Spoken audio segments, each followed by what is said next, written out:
Hello students, welcome to my channel Roots of Economics. In this video, we are continuing with the ISLM model.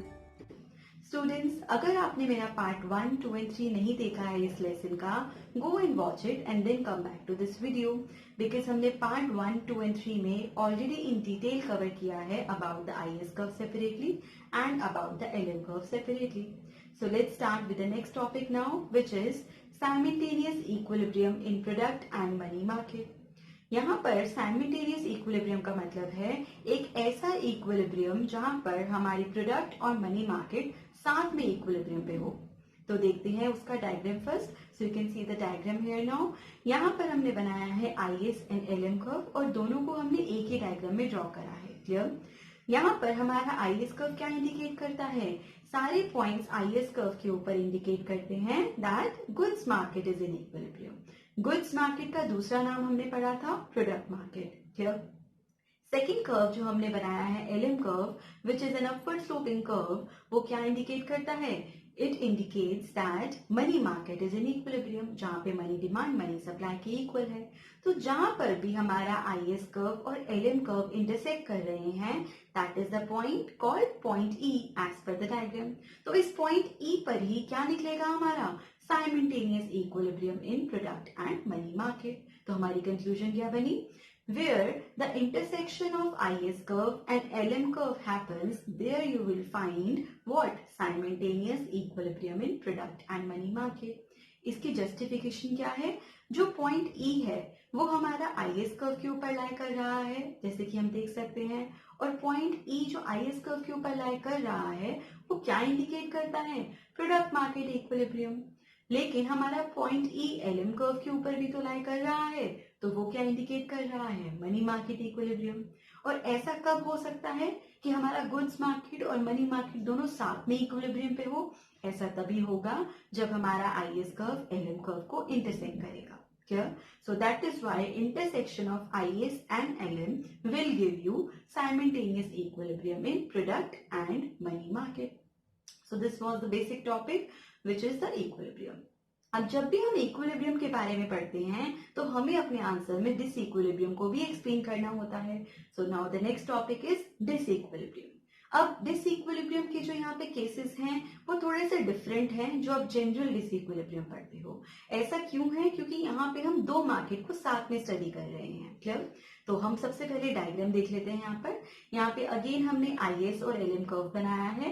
Rate of interest Y axis पे ले रहे हैं और real GDP को हमने x axis पे लिया है. IS curve downward sloping, LM curve upward sloping.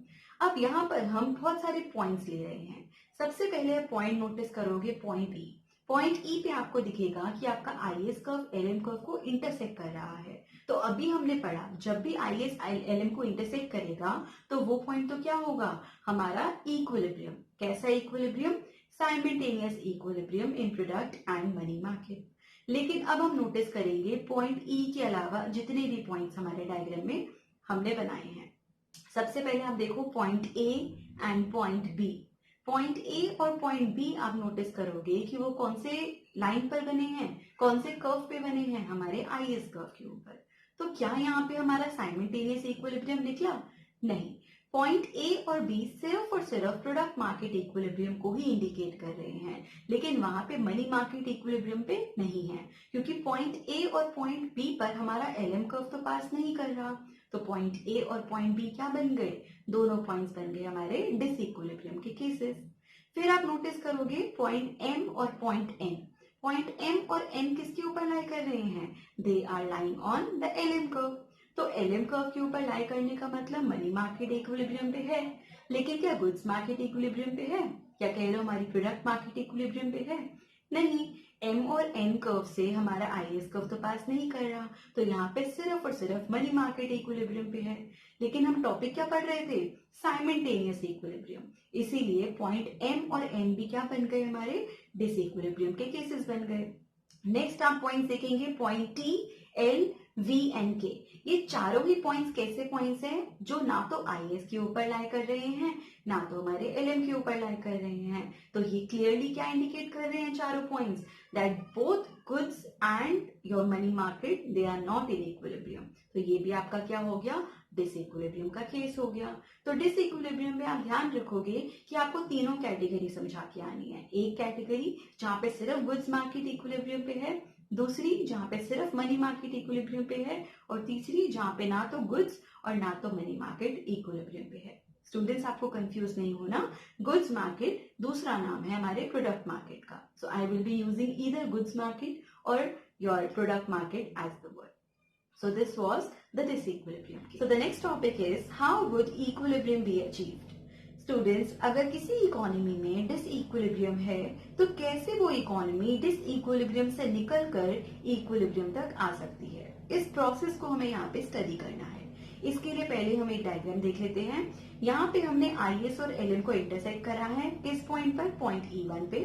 Rate of interest निकल रहा है R1 और जो हमारी इक्विलिब्रियम जीडीपी निकली है वो कितनी है, Y2.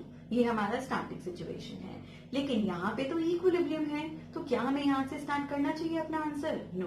हमें स्टार्ट करना है एक डिसइक्विलिब्रियम केस से और हमें पहुंचना है इस इक्विलिब्रियम केस तक. ठीक है, तो हमें इनकम लेनी है, income other than Y2. Y2 is the equilibrium GDP. हमें कोई और इनकम लेनी है, तो हमने वो इनकम को अज्यूम कर लिया income level Y1. Income level Y1 आप देख सकते हो हमारी इनकम लेवल Y2 से कम है. क्लियर? अब Y2 इनकम के साथ कौन सा रेट ऑफ इंटरेस्ट मैच कर रहा था, रेट ऑफ इंटरेस्ट R1. लेकिन जब आपने इनकम बनाई नहीं which is less, which is Y1, तो उसके साथ हमारा कोई और रेट ऑफ इंटरेस्ट मैच करेगा which is given as R2. कैसे पता चलेगा? जब आपने इनकम को लेबल करा वहां से आप एक वर्टिकल लाइन बनाओगे, जहां पे उसने LM कर्व को कट करा वहीं से आप क्या बनाओगे, अपना rate of interest. Because LM curve ही तो क्या दिखाता है, मनी मार्केट इक्विलिब्रियम, और मनी मार्केट क्या डिटरमाइन करता है, रेट ऑफ इंटरेस्ट. तो आपका इनकम के कम होने से आपका रेट ऑफ इंटरेस्ट कितना निकल गया, R2.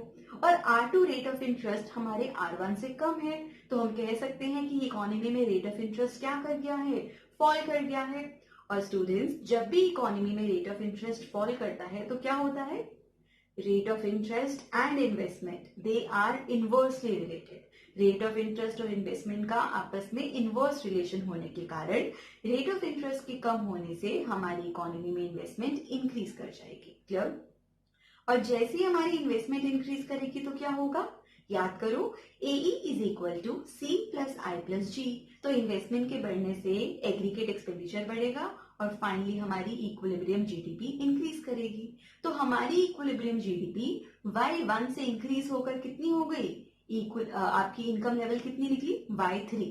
अब ये Y3 पॉइंट कहां पर है, ये आपका कट कर रहा है किस पॉइंट को, IS वाले पॉइंट को. अगर आप नोटिस करोगे Y3 पॉइंट से आपका अगर आप वर्टिकल लाइन एक ड्रॉ करते हो तो किसको कट कर रही है, आपके IS कर्व को. किस पॉइंट पे, एट पॉइंट E3. बट क्या E3 इक्विलिब्रियम है, E3 भी इक्विलिब्रियम नहीं है. जैसे E1 हमारा इक्विलिब्रियम है लेकिन E2 हमारा इक्विलिब्रियम नहीं था. E2 LM के ऊपर था, अब E3 तक हमने मूव ऑन करा, लेकिन E3 किसके ऊपर है, IS के ऊपर है. हमें तो ऐसा इक्विलिब्रियम चाहिए जो IS और LM दोनों के ऊपर हो. क्लियर है? तो जब हमारी इनकम बढ़ गई, लेकिन हमें अपनी इनकम को इतना नहीं बढ़ाना था, रेट ऑफ इंटरेस्ट के कम होने से इन्वेस्टमेंट बढ़ी और हमारी इनकम इतनी इंक्रीज कर गई कि वो Y2 से भी ज्यादा एक्सीड कर गई है. इतना तो हमें इनकम को इंक्रीज नहीं करना था. और ये क्यों हुआ, क्योंकि आपकी इकोनॉमी में इन्वेस्टमेंट बढ़ गई और इन्वेस्टमेंट मल्टीप्लायर प्रोसेस वर्क करा और आपकी इनकम ज्यादा इंक्रीज हो गई. लेकिन होगा क्या, जैसे ही आपकी इकोनॉमी में इनकम इंक्रीज कर रही है तो हमारी इकोनॉमी में मनी डिमांड बढ़ेगी. लोग चाहेंगे कि वो अपने पास क्या रखें, पैसे को कैश की फॉर्म में रखें.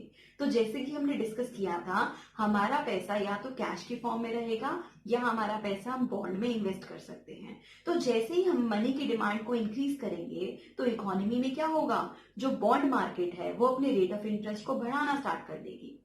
तो हमारी इनकम बढ़ी, मनी डिमांड इंक्रीज हुई और रेट ऑफ इंटरेस्ट हमारा इंक्रीज करना स्टार्ट कर गया.